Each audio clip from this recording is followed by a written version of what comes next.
Christelle Massin en direct du Tripostal de Lille, aux côtés de l'acteur Thomas Lilti et de l'écrivaine Delphine de Vigan. C'est à vous, Christelle. Bonsoir à tous et bienvenue au Tripostal pour la deuxième édition de Série Mania. 55 000 spectateurs l'an dernier, une rafale de première mondiale cette année encore et un point de ralliement. On va le découvrir. Eh bien, c'est le tripot, comme on dit ici, entre les deux gares de Lille où les fans peuvent se retrouver, visiter des décors, rencontrer les équipes lors des séances de dédicaces. On se posera plein de questions. Pourquoi les séries ont envahi notre quotidien? Les productions françaises, longtemps reléguées, relèvent aujourd'hui la tête et prennent un nouvel élan. On en parle bien sûr avec nos invités, deux membres du jury, la romancière Delphine de Vigan. Bonsoir, merci beaucoup d'être là. Et puis Thomas Lilti, qui est cinéaste, réalisateur de la série Hippocrate et médecin aussi. Merci Bonsoir. beaucoup Thomas. Delphine de Vigan, qu'est-ce que c'est pour vous une bonne série? Il y a plein de critères. Peut-être le premier, c'est une série qu'on ne lâche pas, qu'on n'a pas envie de quitter, avec des personnages que vous avez envie de connaître dans la vie, avec lesquels vous passez un peu de temps, même en dehors des épisodes. Thomas Lilti, vous avez le sentiment que les séries d'aujourd'hui collent beaucoup plus à notre époque? J'ai l'impression surtout qu'il y a eu un peu une révolution dans la série depuis quelques années. Donc évidemment, il y a une telle offre de séries qu'il y en a certaines qui collent parfaitement à l'époque. Et je pense que tout le monde peut se retrouver dans l'offre et dans les nombreuses séries qui arrivent sur les écrans. Oui. Alors, vous restez avec nous. On va regarder ensemble une image de ceux et de celles qui portent l'événement Série Mania. Son président Rodolphe Belmer, sa directrice générale Laurence Herzberg, sans oublier bien sûr les politiques de la région, Xavier Bertrand, Martine Aubry.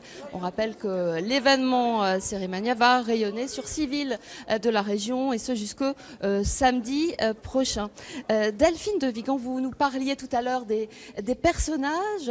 Êtes-vous déjà attaché très, très fortement à des personnages de série, comme s'ils faisaient partie de la famille finalement, avec presque un chagrin de les voir partir quand ça s'arrête?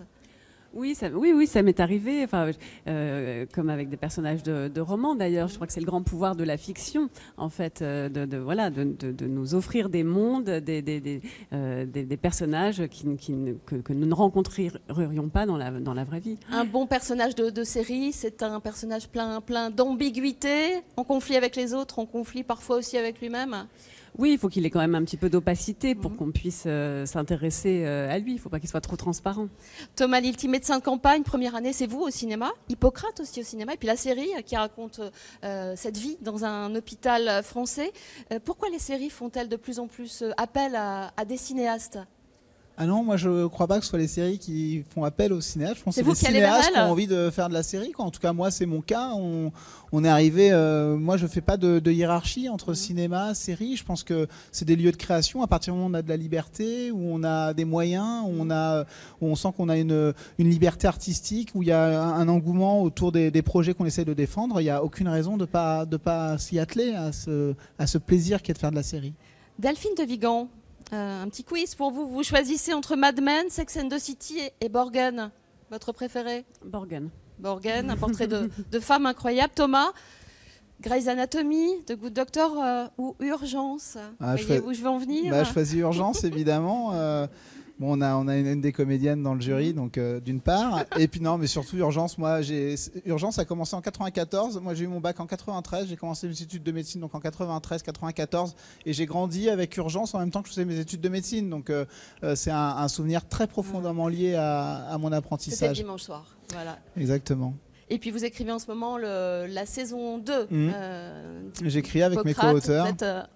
En pleine cogitation avec un atelier d'écriture et plusieurs scénaristes autour de vous. Exactement, voilà, un petit groupe qui essaye de faire de leur mieux pour tout simplement je dirais un truc sur les personnages, c'est que je trouve qu'on est en tant qu'auteur de série, à la différence du cinéma, on est très responsable d'inventer des aventures à nos personnages. Merci Pierre Langlais, on vous retrouve, on est très très heureux que vous soyez à nos côtés cette année encore, journaliste à Télérama.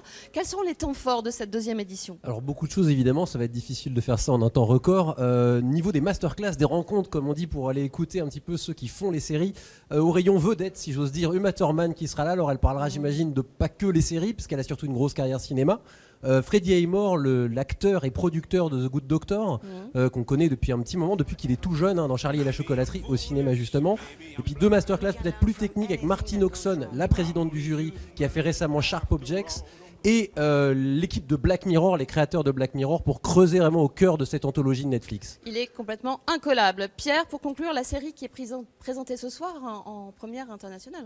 The Red Line, donc, qui sera l'ouverture, qui est une série américaine qui sera diffusée sur CBS avec Noah Wyle. On reste dans Urgence, l'ancien docteur Carter, qui incarne ici un enseignant dont le mari va être abattu dans une supérette. Il est noir, il porte une capuche, donc aux États-Unis, c'est une symbolique très forte de la violence policière. C'est un flic qui va l'abattre, et à partir de ce mauvais geste, puisque en l'occurrence il n'est coupable de rien du tout, le drame va se construire autour de ces familles, des suspects, des coupables et des victimes. Merci beaucoup. Dans quelques instants, eh bien, vous allez retrouver les autres membres du jury. Thomas et Delphine, soyez très heureux à Lille, dans un torrent d'images. Delphine, je rappelle que vous publiez les gratitudes chez Lattès, l'histoire d'une vieille dame, Mishka, qui perd les mots, mais qui a encore beaucoup de choses à dire et qui va même agir peut-être au-delà de la mort. Voilà, c'est aussi le charme de ce livre. Vous serez l'invité de Virginie Demange sur notre antenne. Ce sera lundi matin dont vous êtes formidable. Et puis, vous restez aussi tous, bien sûr, devant la télé, mais aussi devant vos ordinateurs et vos tablettes pour notre Facebook Live consacré à la cérémonie d'ouverture de Série Mania.